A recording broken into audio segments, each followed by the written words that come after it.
కార్యక్రమం యొక్క వ్యత్యాసం ఏంటంటే, తట్టులు తీయబడునని మనం విన్నాం. ఇది అడగండి అని చెప్తాం. ఆహ్, అడగండి చెప్తాం. ఏం అడగాలి? ఏం చెప్పాలి? ఎలా మన జీవితంలో ముందుకు వెళ్ళాలి? ఈ అంశాన్ని ఎలా చూస్తున్నారు? అది సాధారణంగా ప్రీచర్స్‌కుండేటువంటి గొప్ప గిఫ్ట్ ఏదని ఆ! చూసినట్లయితే, వారు మాట్లాడి ఎళ్ళిపోతారు. హ్మ్. వారి దగ్గర అడగాలన్నా అడగడానికి ఛాన్సెస్ ఉండవు. అవును. రెండవది వాళ్ళు అక్కడేం చెప్తున్నారో అదే. కరెక్ట్. చెప్పెళ్ళిపోతారు. డౌట్స్ అవును. ఉంటే అవి క్లారిఫై చేయలేరు. ఇప్పుడు పొలిటీషియన్స్ మాట్లాడొస్తే పత్రిక వారు ప్రశ్నలు అడుగుతారు. అటువంటి ఛాన్సెస్ మరి ప్రీచర్స్‌కి ఉండవు. అయితే కొన్నిసార్లు ఏం చేస్తారు, క్యూ అండ్ ఏ సెక్షన్ ఎక్కడైనా పెడతారు. అటువంటిది చాలా రేర్. అటువంటివి చేయాలంటే చూడండి. బట్ ఇప్పుడు ఈ కార్యక్రమం వచ్చి పూర్తిగా మనంతట చెప్పేవి కావు. అడిగిన దానికి వివరము తెలియజేయబోతాం. అడగండి హ్మ్. చెప్పబడును. ఈసారి ఎలాగంటే మనం చెప్పి వారు అడిగేది కాదు. అవును. వారు పంపిన దానికి మనం వివరణ ఇస్తాం. డిఫరెంట్‌గా ఉంది ఇది అవును. నాకు.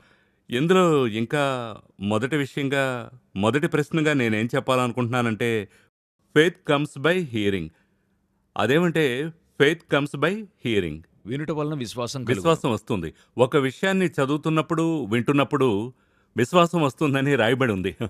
ఆహ్, అప్పుడు బైబిల్ చదివేవారు వారి విశ్వాసమే మరో లెవెల్‌కి వెళ్ళిపోతుందని చెప్తుంటే, మనం దీన్ని ఎలా అనుకరించాలి? అదే ఒక విషయాన్ని ముందుగానే దేవుడు ఒక విషయాన్ని మన కొరకు చేసి ఉంచాడు. అవును.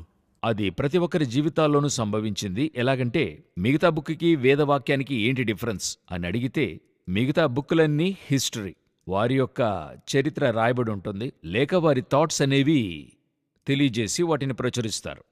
అయితే బైబిల్ అన్నది ఒక ప్రణాళికతో రాయబడింది.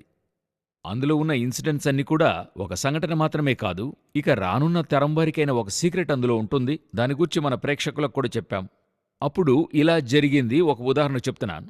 ఎర్ర సముద్రం విభజన అవుతుంది. దానికి మధ్యలో ఫరో చేతి నుండి ఇశ్రాయేలీయులను కాపాడుతున్నాడు. అవును. అవును. ఇది ఒక సూపర్ న్యాచురల్ అయిన సంభవం. హ్మ్. దీని ద్వారా దేవుడు మనతో ఏం మాట్లాడుతున్నాడంటే, ఇది జరిగించిన దేవుడు నీకు చేస్తాడు. ఇది మొదటిగా మీరు విశ్వసించాలి. ఇటువంటిది జరిగిందని మీరు విశ్వసించినట్లయితే, నాకు అలా చేస్తాడనే విశ్వాసం నాలో ఆరంభమవుతుంది. ఇది వెంటనే వచ్చేది కాదు. అందువలన వినుట వలన విశ్వాసం కలుగుతుంది. కొంచెం కొంచెంగా ఇవి వింటూ ఉండగా, ఈ దేవుడు ఇన్ని క్రియలు వీరి మధ్య జరిగించాడు. మోషేకి జరిగించాడు, యాకోబుకి జరిగించాడు, అబ్రహాముకి జరిగించాడు. శిష్యుల మధ్య ఇన్ని చేశాడని వింటూ ఉండగా, నాకెలాగుంటుంది? నాకు చేస్తాడనిపిస్తది. సో, ఇన్ఫర్మేషన్ మాత్రమే కాదు, నాకు జరుగుతుందనే విశ్వాసమే అక్కడ అదే దాని మెయిన్ ఉద్దేశమే. విశ్వాసమన్నది వృద్ధి చేయించడానికే బైబిల్. ఆ విశ్వాసమే మిమ్మల్ని తీసుకెళ్ళి హెవెన్‌లో చేరుస్తుంది. అప్పుడు ఇవన్నీ కూడా ఒక చైన్ రియాక్షన్ లాగా. అప్పుడు ఇది ఎంతవరకు మీరు చదువుతారో, ఎంతకెంతకు వింటారో, అంతగా మీలో క్రియేట్ చేస్తుంది. అది కాక ఇంకొకటి, అడిగే విధం ఒకటుంది ఓహో! కదా! ఒక సభలో కూర్చుని మీరు ఫిజికల్‌గా ప్రెజెంట్ అయ్యుంటారు. మెంటల్‌గా అబ్సెంట్ అయ్యుంటారు. అవునవును. ఒక సభకి వెళ్ళి, నేను కారు లాక్ చేశానా? అలాగుంటే ఇక్కడ ఈయన మాట్లాడేది వెళ్ళదు. బుర్రలోకి అవును. ఎక్కదు. అవునా? అవును. ఆ విధంగానే ఇక్కడ మీరు కూర్చుని ఏం అడుగుతున్నారో, ఏ స్థాయికి మీలోకెళ్తుందో అదే మీలో ఉన్న విశ్వాసాన్ని పెంచుతుంది. అప్పుడు వెళ్ళి నేను బైబిల్ చదివినా సరే, ప్రసంగం విన్నా సరే ఎంత నేను కాన్సంట్రేట్ చేస్తున్నా, నేనెంతగా లోనికి తీసుకుంటున్నాను, అది ఎంతగా నాలో క్రియేట్ చేస్తుందన్నదే ముఖ్యం. సో అదే దేవుడు ఇష్టపడుతున్నాడు. ఎందుకు మనం చర్చిలోకొచ్చి కూర్చోబెడుతున్నాం? కూర్చోబెట్టి మీకు దేవుని గూర్చి ఒక విషయాన్ని చెప్తున్నప్పుడు అది లోనికి తీసుకోవాలి. అదే మీ విశ్వాసాన్ని పెంచుతుంది. సహజంగా ఒక ప్రశ్నొచ్చింది. సో, బైబిల్ అనే విషయం go into all the world and speak అని రాయబడి ఉంది. ఆర్ షేర్ అని ఉంది. ఎలా అందరికీ ఇది అర్థమవుతుంది? ఇదొచ్చి అనేకులు అడిగేటువంటి ఒక ప్రశ్నే. ఇప్పుడు ఇది నా దగ్గర ఎలా పర్సనల్‌గా అడుగుతారనేది చెప్తాను.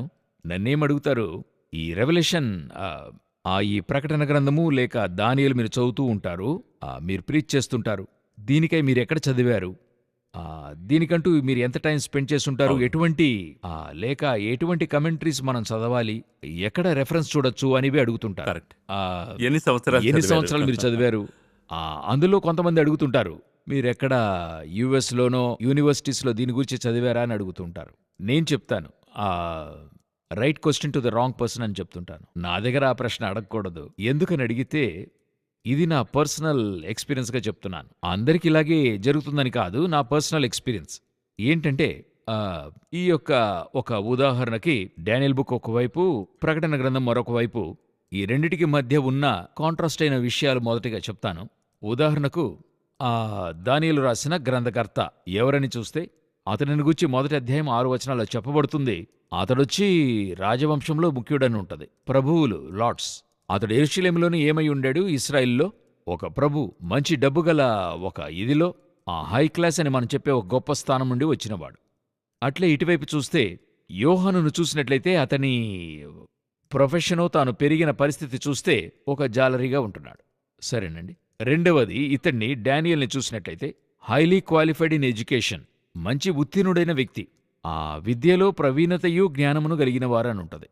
మరి వీరిని గూర్చి చెప్పబడుతూ యోహానును గూర్చి అపోస్తలుల కార్యములో వారు పేతురు యోహానుల ధైర్యమును చూచినప్పుడు వారు విద్యలేని పాముర్లను గ్రహించారు. విద్యలేని పాముర్లను ఉంది ఒక ట్రాన్స్లేషన్లో వచ్చి అన్స్కూలింగ్ అని ఉంది. అంటే వారు స్కూల్ వైపే వెళ్ళలేదు అనేటువంటిది అక్కడ తెలియజేయబడుతుంది. మరొక వైపు మీరు చూసినట్లయితే దానియేలు పుస్తకము ఎక్కడ రాయబడిందంటే ఆ దర్శనము పొందినది ఇవన్నీ కూడా ఎక్కడ అని చూసినట్లయితే ఆ రాజగృహములో, ప్యాలెస్ లోపల ఆ 2వ అధ్యాయంలో ఒక సంఘటన జరుగుతుంది. దర్శనాలు బయలుపరిచిన తర్వాత దానియేలును నెబుకద్నెజరు ఏ స్థానంలో ఉంచాడని లాస్ట్ 2 వచనాలు తెలియజేస్తాయి. He has placed him in the Kings gate అని ఉంటది. ఒక ముఖ్యమైన స్థలంలో, అంటే రాజసన్నిధి అని ఉంటుంది. అది కూడా సరిగ్గా అర్థం కాకపోవచ్చు. ఇంగ్లీష్లోనైతే కింగ్స్ గేట్ అని ఉంటది. అంటే హై ప్రొఫైల్ అక్కడ పర్సనల్ అసిస్టెంట్ గా ఒక ఆధిక్యత ఇచ్చి కూడా ఉంచుకున్నాడు. ఒక సీనియర్ ఐఏఎస్ ఆఫీసర్ లాగా అక్కడ ఉంచుకున్నాడు. అక్కడున్నప్పుడు ఈ దర్శనం కలుగుతుంది. అయితే అట్లే మీరు జాన్ దగ్గర చూసినట్లయితే పద్మసు ద్వీపములో చెరసాలలో బానిసగా ఉండే ఆ దర్శనం కలుగుతుంది. అయితే 2 ట్విన్ బుక్స్, 2 చూసినట్లయితే ఒక విషయాన్ని మాట్లాడేటుండే 2 పుస్తకాలు. రాయబడిన స్థలం వేరే, రాసిన వారి ఆ పర్సన్స్ యొక్క క్వాలిఫికేషన్ వేరే, రాసిన వారి పెరిగిన విధానం వేరే, ఇంకా చెప్పాలంటే భాషలు వేరు. ఇది హీబ్రూ, ఇది గ్రీక్. ఈ రెండిటికి మధ్య ఇంతటి కాంట్రాస్ట్ ఉంది.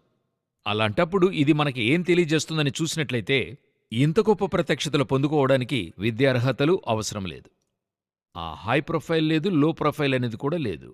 ఇంకొకటేం చెప్తుంది, ఏ స్థానంలో ఉండి నేను ఇది ఎక్కడుండి మాట్లాడుతున్నాను, ఏ స్థానంలో పొందుకుంటున్నాననేది కానే కాదు. దేవుడు ఎవరికి ఇవ్వాలని చిత్తము కలిగి ఉన్నాడో వాళ్ళకిస్తున్నాడు. అయితే ఎవరికిస్తున్నాడు అనేటువంటిదే అక్కడ మొదటి ప్రశ్న. ఏంటని అడిగితే వీరిద్దరిలో ఒక విషయం కలిసి ఉంటుంది. ఏ విషయమన్నది చూసినట్లయితే డానియల్కి ఆ రెవల్యూషన్ పొందుకునేటువంటి ఇంట్రెస్ట్ ఉండింది. ఓహో, ఎంతో అధికంగా దర్శనం కలిగే కొద్దీ అడుగుతూ ఉంటాడు. ఆ 10 కొమ్ములను గూర్చి, ఆ చిన్న కొమ్మును గూర్చి తెలుసుకునే ఆసక్తితో ఉన్నాను.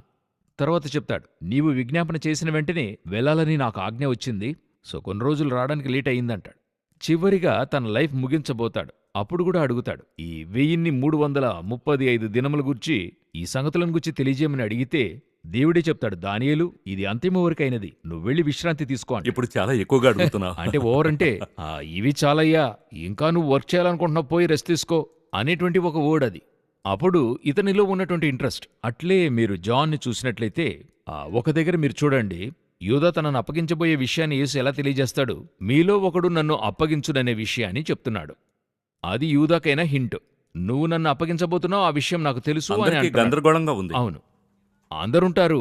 అందులో నాకు ఆశ్చర్యమైన విషయం ఏంటంటే ప్రతి ఒక్కరూ నేనా నేనా అని అడుగుతారు. ఎలా అడుగుతారు నేనా అని చెప్పి? అంతే కదండి, నేను కాదన్నది నాకు తెలిసే, నేనా నేనా అని అడుగుతున్నారంటే ఈయన చెప్పాడంటే ఎవరో ఒకరు అప్పగిస్తారన్నమాట. ఇప్పుడు కాకపోయినా తర్వాత అప్పగిస్తామేమో అనే సందేహం వీరికి వచ్చేసింది. నేనా అని అడుగుతున్నారు. అయితే ఒక్కరు మాత్రం, జాన్ మాత్రం ఏం చేస్తాడు, ఛాతి మీద ఆనుకున్నట్టు వాక్యం ఉంటుంది, ఆనుకుని అది ఎవరని అడుగుతాడు.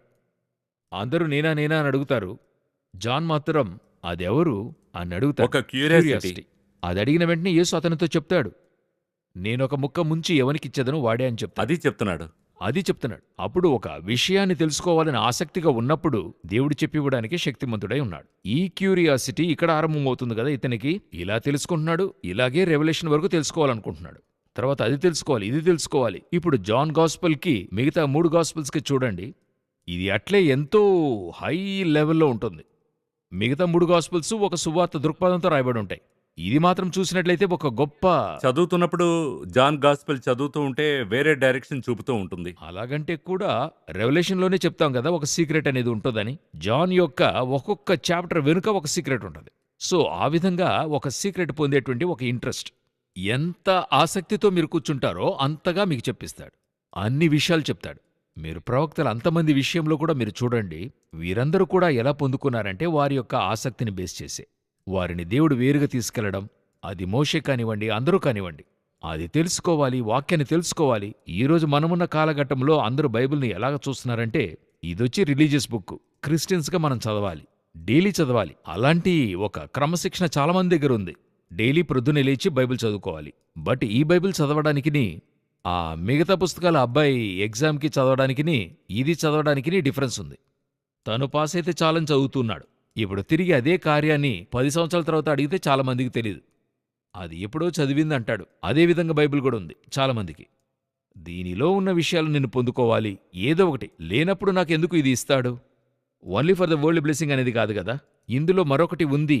అది మనము ఇందులో మరొక విషయం ఏంటంటే, దీని మీద ఒక కథ చెప్తుంటారు. మీరు కూడా వినే ఉంటారనుకుంటా. అంటే ఒక అబ్బాయి షిప్‌లో ట్రావెల్ చేశాడట. ట్రావెల్ చేస్తూ తను భోజనం తెచ్చుకోలేదు. అప్పుడు ఆ ప్రయాణం దాదాపు 10 రోజులు. మొదటి రోజంతా తినలేదు. రెండో రోజు అలాగే, మూడవ రోజు సోలిపోయి ఒక దగ్గర పడుకున్నాడు. ఒకడొచ్చి అడిగాడట, ఎందుకిలాగ సోలిపోయి ఉన్నావు? లేవలేకపోతున్నాడు ఎందుకని అడిగితే, లేదు నేను భోజనం తెచ్చుకోలేదు, అందరూ భోంచేస్తున్నారు. నేను ఆహారానికి డబ్బు తెచ్చుకోలేదంటే, ఏంటి పిచ్చోడవా అని అతని టికెట్ తిప్పి చూపించాడట. దాని వెనుక చూస్తే ట్రావెల్ అంతటా భోజనం ఫ్రీ అని రాస్తుందట. తిరిగి తిప్పి చూడలేదు. తిప్పి చూసుండలేదు. తిప్పి చూస్తే వెనక రాసుందట, ఈ టికెట్లోనే టికెట్ ఇవన్నీ వెనకే కూడా ఉంది. ఇంక్లూడెడ్ అనేటువంటిది. అదేవిధంగా అనేకుల చేతిలో ఈ బైబిల్ ఉంది ఇప్పుడు. చదివారు, తిప్పి చూడలేదు. తిప్పి చూడలేదు. త్రిప్పి చూస్తే అందులో వారికి అవసరమైనంతా కూడా అందులో ఉంటుంది. ఇది ఒక ప్యాకేజ్ అని మనం చెప్తాం. అయితే ఈరోజు అనేక మంది పొందుకోకపోవడానికి కారణం, ఇప్పుడు నేను చెప్తున్నాను, అనేక మందికి ఇప్పుడు ఒక ఇంట్రెస్ట్ వచ్చింది. మన కమెంట్స్లో చూస్తున్నాం, వారి అవును. ప్రతిస్పందనను చూస్తున్నాం. ప్రోగ్రామే దాని యొక్క ఒక ప్రత్యక్షత. బయలుబాటే కదా, వారు విని స్పందిస్తున్నారు. సో బేసిక్గా మీరు పొందుకోవాలంటే ఇంట్రెస్ట్ ఉండాలా, you need to spend time. అలాగుంటే ఇది ఖచ్చితంగా దొరుకుతుంది. మీరు మొదట చెప్పిన విషయం ఒక పెద్ద టేక్అవే. ఏమంటే పూర్తిగా తృష్ణ ఉంటే పరిశుద్ధాత్మ దేవుడే వచ్చి ప్రత్యక్షపరుస్తాడనే విషయం మనకు అర్థమైంది. కరెక్టేనా నేను చెప్పేది? ఎగ్జాక్ట్లీ. ఎందుకంటే మ్యూజికే తెలియని ఒక వ్యక్తి ఒక కీబోర్డు ఏదో ఒకటి పెట్టుకుని ఊరికినే అలా వాయిస్తుంటే తర్వాత అట్లే నేర్పరిగా మారుతున్నాడు. ఒక ఒక మ్యూజిక్ కాలేజీకి వెళ్ళి చదువుకుని వచ్చేవాడి కంటే ఇతనిలో ఉండేటువంటి ఒక క్రియేటివిటీ అధికంగా ఉంది. ఏంటి రీజన్ అని అడిగితే ఇతనిలో ఉన్న ఆసక్తి. నేను నేర్చుకుంటున్నానని చెప్పి ఇంట్లో కీబోర్డ్ ఒక ప్రక్క పెట్టి నెలకొకసారి వాయించడానికిని, నాకందులో ఇంట్రెస్టు, కానీ నా దగ్గర కీబోర్డ్ లేదు. ఫ్రెండ్‌కెళ్ళి డైలీ వాయిస్తూ కొంతమంది ఆ విధంగా ఉన్నారు. అతనిలో డిఫరెన్స్ ఉంటుంది. ఆ ఆసక్తే అంతటికిని. ఇది మాత్రమే కాదు, మీరు ఏ వర్క్ చేసినా గానీ ఇంట్రెస్ట్‌గా వర్క్ చేస్తే దాని అవుట్‌పుటే వేరే. ఏదో పని చేస్తున్నామంటే వేరే విధంగా ఉంటది. నేను అనేక మందిని చూశాను, వారి యొక్క మనం లోకానుసారంగా చెప్పేటువంటి విషయంలో ఏంటంటే ఆ పనే కదా చేస్తున్నాడనే విధంగా ఉంటది. అయితే అందులో అతన్ని చూస్తే ది బెస్ట్‌గా ఉంటాడు. అతనిలాగా ఎవరూ అటువంటి ఫినిషింగ్ ఇచ్చేవాళ్లుగా ఉండరు. కరెక్ట్. నేనొకరి ఇంటికి వెళ్ళాను. వాళ్ళింట్లో మరి ఆ బల్లలన్నిటికీ ఈ కిచెన్ స్లాబ్, ఇటువంటి స్లాబ్స్ ఉంటాయి కదండి, వాటిపైన టైల్స్ పెడతారు. అలా ఆ స్లాబ్ మీద గ్రానైట్ వేశారు. దాని ఫినిషింగ్ నేను చూశాను. అటువంటి ఫినిషింగ్‌ని నేను ఎవరింట్లోనూ చూసి ఉండలేదు. చూడండి, ఇప్పుడు అందరి ఇండ్లలోనూ చూస్తున్నాం. ఎందుకు అక్కడ పర్టికులర్‌గా చూస్తున్నామంటే ఆ ఆసక్తి. అది అలా కట్ చేసి కర్వ్‌గా చేయడం అనేది, నేనడిగాను, ఎలా ఇంత చక్కగా మెషిన్‌లో వేసి చేయగలిగారు వాళ్ళు అన్నప్పుడు, లేదండి ఆయన చాలా చక్కగా చేస్తాడు. అందరూ చేస్తున్నారు, ఆయన చేసేదే మనకు నోటీసబుల్ అవుతుంది గదా. మరి ఆ విధంగానే ఎటువంటి విషయమును ఆసక్తితో చేసేప్పుడు మన యొక్క అవుట్‌పుట్ కూడా అంత బాగా ఉంటుంది. అందులో ఉన్న యూనిక్‌నెస్ ఏంటంటే, ఆ తృష్ణ అని అడిగేది పరిశుద్ధాత్మ సహాయంతో అది మరో లెవెల్‌కి అవును, పోతుంది. ఆయన ద్వారా గమనించండి. చేసేది మనం వరల్డ్‌గా ఇంత చెప్పుకుంటున్నామే, మరి పరిశుద్ధాత్మతో జరిగేప్పుడు ఇంకా ఎంతో ఇంట్రెస్టింగ్‌గా ఉంటుంది. అద్భుతంగా ఉంటది. ఇందులో ఒక ప్రశ్న ఉంది. సరే, తృష్ణ అని చెప్పారు. మీ లైఫ్‌లో మీరు ఒక కంప్లీట్‌గా క్రైస్ట్‌ని పారంపర్యంగా మీరు ఈ తరముల క్రిస్టియానిటీలో కాదండి. లేదు. ఇంకా చెప్పాలంటే ఫస్ట్ జనరేషన్ క్రైస్ట్‌ని అండర్‌స్టాండ్ చేసుకొని వస్తున్నారని నాకు అర్థమైంది. అవును. ఇందులో 2 ప్రశ్నలు. మొదటి ప్రశ్న, మన పిలుపుని గురించి 5 విధములైన పిలుపుని గురించి మనం మాట్లాడాం.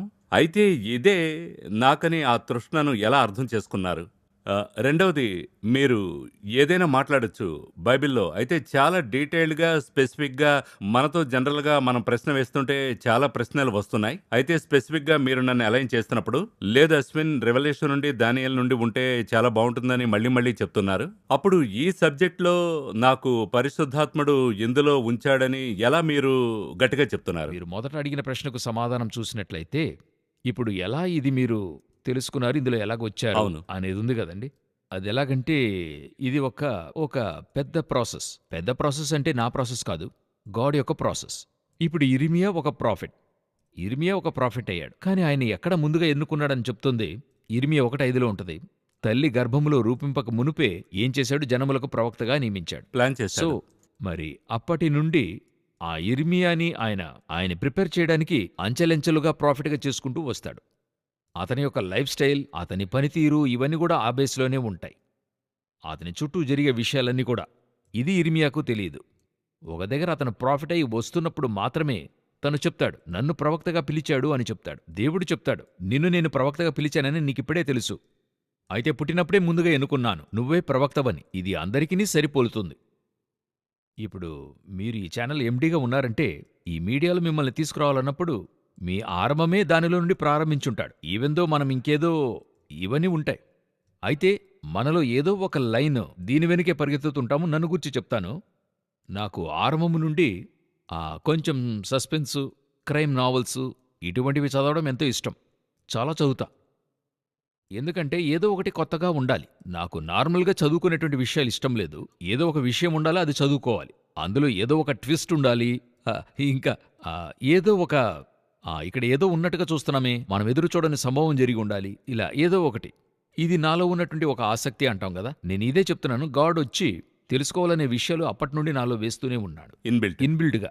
తర్వాత 92లో దేవుణ్ణి అంగీకరించిన తర్వాత నేను వినేటువంటి సందేశాలు అనేకము మా చర్చలో వచ్చి అన్ని సందేశాలు వింటుంటాం. ఫెయిత్ గురించి, హోలీనెస్ గురించి, సెకండ్ కమింగ్ గురించి అన్నిటినీ చెప్తూ ఉంటారు. అయితే అన్నిటికంటే దీని మీదే నాకు ఇంట్రెస్ట్ వెళుతూ ఉంటుంది. ఇప్పుడు ఒక వారం సెకండ్ కమింగ్ గురించి మీటింగ్ పెడతారు.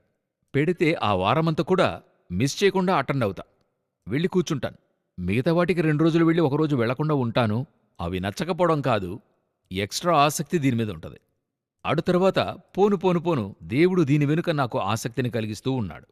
తర్వాత నేనేం చేస్తున్నాను, వీరు చెప్పింది కాక మరొక లెవెల్ బైబిల్లో ఉన్నది దీని గురించి చదవాలనే ఆసక్తి కలుగుతుంది.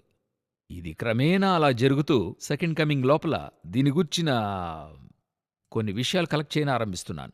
పేపర్లో వచ్చేది, టీవీలో వచ్చేవి ఇవన్నీ డైరీలో రాస్తాను. ఇది అట్లే పోను మినిస్ట్రీగా మారుతుంది. దేవుడు ఒక దగ్గర చెప్తున్నాడు, ఇదే నీ మినిస్ట్రీ. అంటే ఒక్కరోజు ప్రాసెస్ కాదు ఇది. దేవుని దృష్టిలో పుట్టినప్పటి నుండి ప్రాసెస్. బట్ నా దృష్టికి ఇదొక చైన్ ప్రాసెస్.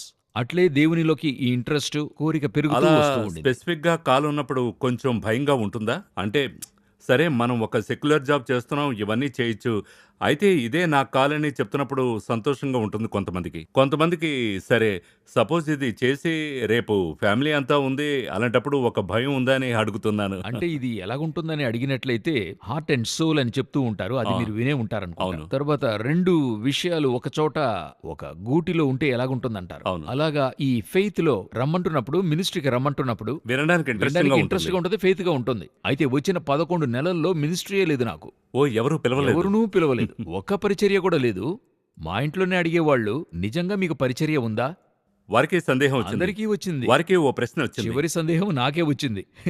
మన మినిస్ట్రీ కంటూ వచ్చింది, దేవుడు చెప్పే వచ్చామా? అవును, 11 మాసాలు ఏమీ లేదే. అవును. అప్పుడు నా ఫ్రెండే చెప్పాడు, లేదు దేవుడు చెప్తే అది చేస్తాడురా, ఉండు. ఎందుకంటే నేను ఒక దగ్గర బ్యాక్ స్లైడ్ అవుతున్నాను. ఏం చేస్తున్నానంటే, సరే తిరిగి వర్క్కే వెళదాము.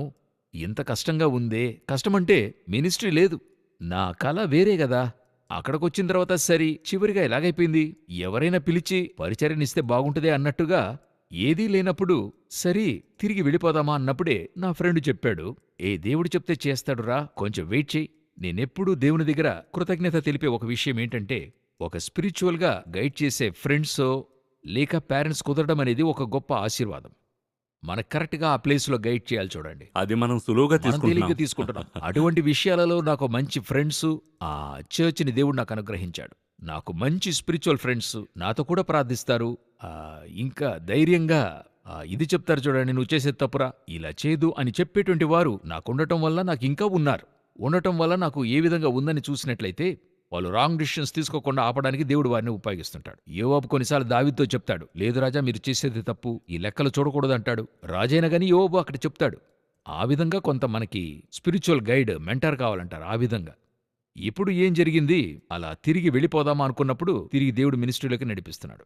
అటువంటి ఒక స్థితిలోనే ఇప్పుడు మనకి కొంచెంగా గ్రాడ్యువల్గా ఇంక్రీస్ అవుతుంది. ఇంక్రీస్ అవుతున్నప్పుడు ఒక ప్రక్కన భయం. ఎందుకంటే అప్పుడే పెళ్ళయి ఒక కూతురు ఉంది. అటు తర్వాతే నాకు రెండవది కుమారుడు. సరే ఏం చేయబోతున్నాం? అయితే ఒకటి దేవుడు చెప్తున్నాడు, పిలిచింది నేనున్నా. ఒకవైపు చూసుకుంటాను. ఫెయిత్ వర్డ్ మనల్ని కాపాడుతుంది. అయినా ఫ్లెష్ వచ్చి భయపడుతుంది. ఏం చేయగలము? ఒక బిడ్డని హాస్పిటల్ తీసుకెళ్లాల్సినటువంటి ఒక పరిస్థితి. చేతిలో డబ్బు లేదు. బట్ దేవుడు సంధిస్తున్నాడు. ఒక వ్యక్తి ద్వారా సంధిస్తున్నాడు. అది అడగల. వాళ్ళంతటా వచ్చారు, చూశారు, ఇచ్చారు. అది మనం యూజ్ చేశాం. అప్పుడు ఇంట్లో ఉన్నవాళ్ళు అడుగుతున్నారు, దీనికే మీరు కష్టపడుతున్నారు, రేపు ఇంకా పెద్ద పెద్ద విషయాలకి ఏం చేస్తారు అన్నప్పుడు మనకి ఆటోమేటిక్గా ఫ్లెష్లో ఒక భయం ఏర్పడుతుంది. అయితే దేవుడు చెప్తాడు, లేదు ధైర్యంగా ఉండు, ధైర్యంగా ఉండు, పర్వాలేదు, నేను తీసుకెళ్తా. అయినా చెప్తాను, ఈ ఈ యొక్క కాలింగ్లో ఒక కన్ఫర్మేషన్ అనేది ఉంటుంది కదండి. నేను నిన్ను పిలిచాను అనే కన్ఫర్మేషన్ ఇదే మిమ్మల్ని నిలబెడుతుంది. అందువల్ల ఈరోజు మినిస్ట్రీకి వచ్చే వాళ్ళందరూ కూడా నా దగ్గరకు వచ్చి, అన్నా మినిస్ట్రీకి వచ్చానంటే కాలింగ్ కన్ఫర్మేషన్ చేసుకున్నావా అని అడుగుతా. కన్ఫర్మేషన్కి దేవుడు మీకేం చెప్పాడు, ఏ ఓడిచ్చాడు, ఎలా మాట్లాడాడు, అదే మీ యొక్క ప్రమాణ పత్రం అని చెప్తారు. ఇవన్నీ మీరు చూసినట్లయితే మూలపత్రం అంటారు. ఆ విధంగా దేవుడిచ్చేటువంటిదే ప్రమాణ పత్రం. అది చేతిలో ఉంచుకోవాలి. ఏ సిచ్యువేషన్ వచ్చినా నిలబెట్టి అడగాలి. ఇది మీరు చెప్పారు గదా, ఇలా నన్ను పిలిచారు గదా, చేస్తానన్నారు గదా, అది చేస్తున్నప్పుడు ఆ ఓడొచ్చి మిమ్మల్ని ఫెయిత్లో లేపి తీసుకెళ్తుంది. ఆ విధంగా ఈ మినిస్ట్రీలోకి దేవుడు నన్ను తీసుకొచ్చాడే గాని ఆ నేననుకున్నవన్నీ కూడా ఈ మినిస్ట్రీలో జరగలేదు. నేనొచ్చి ఎక్స్‌పెక్ట్ చేసినవన్నీ కూడా అది జరిగిందని చెప్పుకోలేను. ఇంకా చెప్పాలంటే బైబిల్‌లాగానే. దేవుడొకటి చెప్తాడు, జరిగేదంతా ఆపోజిట్‌గా ఉంటుంది. యోసేపుతో అందరూ నిన్ను నమస్కరిస్తారంటాడు, అంతమంది త్రొక్కివేస్తారు.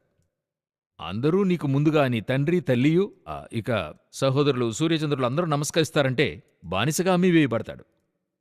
ఇచ్చిన వర్డ్ వేరేగా ఉంటుంది, జరిగే సంభవం వేరేగా ఉంటుంది. అయితే ఆ సంభవములో ఈ మాట పట్టుకుని నిలవాలి. ఆ సంభవంలో గుంటలో పడుతున్నప్పుడు చెప్పాలి, దేవా వీళ్ళు ఒకరోజు నమస్కరిస్తారు.